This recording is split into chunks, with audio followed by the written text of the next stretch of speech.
नमस्कार, मैं हूं आपके साथ मेनका चौधरी और आज बात करेंगे भारतीय शेयर बाजार की और भारतीयों की शेयर बाजार को लेकर बदले सोच की। बीते कुछ सालों में भारतीय लोग शेयर बाजार को समझने लगे हैं। आम भारतीयों की मैं बात कर रही हूं क्योंकि कुछ वक्त पहले तक शेयर बाजार को सिर्फ बिजनेस क्लास लोगों के लिए माना जाता था। जो आम भारतीय परिवार वो शेयर बाजार से खुद को दूर रखते थे। अगर उन्हें कहीं कोई इन्वेस्ट करना होता है तो ज़मीन में या फिर सोना में वो इन्वेस्ट करते थे। लेकिन अब मौजूदा दौर की बात की जाए तो आम भारतीय परिवार भी शेयर बाजार को समझने लगा है और मौजूदा वक्त में शेयर बाजार से बीते 10 सालों में $1 ट्रिलियन की कमाई भारतीय परिवारों ने की है।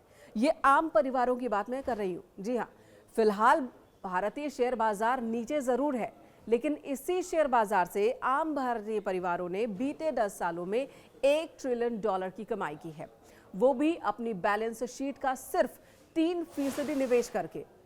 ग्लोबल इन्वेस्टमेंट बैंकिंग फर्म के मुताबिक पिछले 10 सालों में भारतीय परिवारों ने तकरीबन $8.5 ट्रिलियन की संपत्ति जोड़ी है, जिसमें से लगभग 11% इक्विटी से अर्न किया गया, यानी कि बाजार से, शेयर बाजार से। फाउंडर्स को जोड़ने पर यह कमाई कुल $9.7 ट्रिलियन की हो जाती है। जानकारों की माने तो बीते 10 सालों में केंद्र सरकार की नीतियों और योजनाओं की वजह से ही भारत का शेयर बाजार मजबूत हुआ।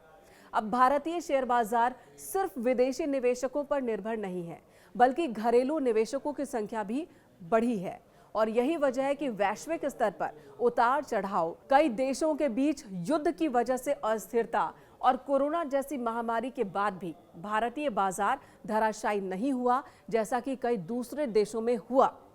पीएम नरेंद्र मोदी भी भारतीय लोगों से भारतीय बाजार में निवेश की अपील करते रहे हैं। साथ ही सरकार ने कई ऐसे कदम भी उठाए हैं जिससे निवेश करना आसान हुआ है। वो लोग जिनके लिए कभी शेयर बाजार अबूझ पहेली था, अब वो भी मार्केट में निवेश कर रहे हैं। अब कई ऐसे ऐप मौजूद हैं जिन्हें आप फोन में डाउनलोड कर लेते हैं, डीमैट अकाउंट खोलते हैं और कोई भी भारतीय बाजार में पैसा लगा सकता है। बीते 10 सालों में भारतीय शेयर बाजार ने हर साल छलांग लगाई है। 4 महीने पहले की बात की जाए तो बाजार रिकॉर्ड हाई पर था। ग्लोबल स्तर पर इक्विटी की बात की जाए तो ग्लोबल मार्केट कैप में भारत का हिस्सा 2013 में 1.6% के निचले स्तर पर था। जी हाँ, और तब से लेकर नवंबर 2024 तक में 4.3% तक की बढ़ोतरी हुई है। उभरते बाजारों में भारत दूसरा सबसे बड़ा बाजार है। भारतीय परिवार परंपरागत तौर पर जमीन या फिर सोने में निवेश करना पसंद करते हैं, लेकिन बीते 10 सालों में सरकार का प्रोत्साहन मिलने पर, बाजार पर भरोसा बढ़ने पर लोग बाजार की तरफ आकर्षित हुए हैं। जानकारों की माने तो साल 1980 में जो स्थिति अमेरिका में थी, वही स्थिति इस वक्त भारत में है। उस वक्त अमेरिकी इक्विटी में घरेलू फ्लो बढ़ गया था और लगभग 2 दशक तक ये बढ़ता रहा था, जिसकी वजह से अमेरिका आर्थिक तौर पर बहुत मजबूत हो गया। जानकारों का अनुमान है कि भारत के घरेलू बैलेंस शीट में अब तेजी से बदलाव हो रहा है और इसलिए आने वाले सालों में इक्विटी का हिस्सा और बढ़ सकता है। अमेरिकी बहुराष्ट्रीय निवेश बैंक और वित्तीय सेवा कंपनी है मॉर्गन स्टैनली, उसके मुताबिक भारतीय अर्थव्यवस्था इंटरनेशनल उतार चढ़ाव के प्रति कम संवेदनशील है और इसका मतलब है कि भारतीय बाजार मजबूत है।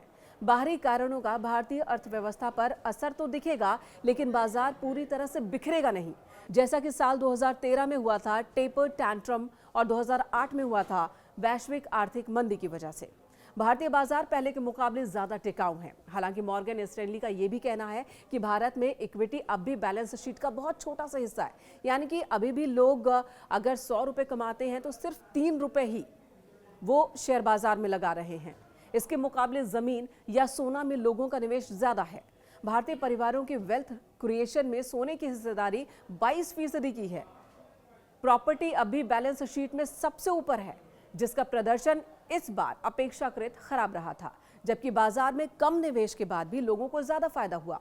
बैलेंस शीट का सिर्फ 3% निवेश कर $1 ट्रिलियन की कमाई हुई और ऐसे में बाजार में निवेशकों का भरोसा बढ़ेगा, क्योंकि निवेश को लेकर लोग अब उत्साहित हो रहे हैं। ग्लोबल स्तर पर इक्विटी की बात की जाए तो ग्लोबल मार्केट कैप में भारत का हिस्सा 2013 में 1.6% के निचले स्तर पर था। जी हाँ, और तब से लेकर नवंबर 2024 तक में 4.3% तक की बढ़ोतरी हुई है। उभरते बाजारों में भारत दूसरा सबसे बड़ा बाजार है। भारतीय परिवार परंपरागत तौर पर जमीन या फिर सोने में निवेश करना पसंद करते हैं, लेकिन बीते 10 सालों में सरकार का प्रोत्साहन मिलने पर, बाजार पर भरोसा बढ़ने पर लोग बाजार की तरफ आकर्षित हुए हैं।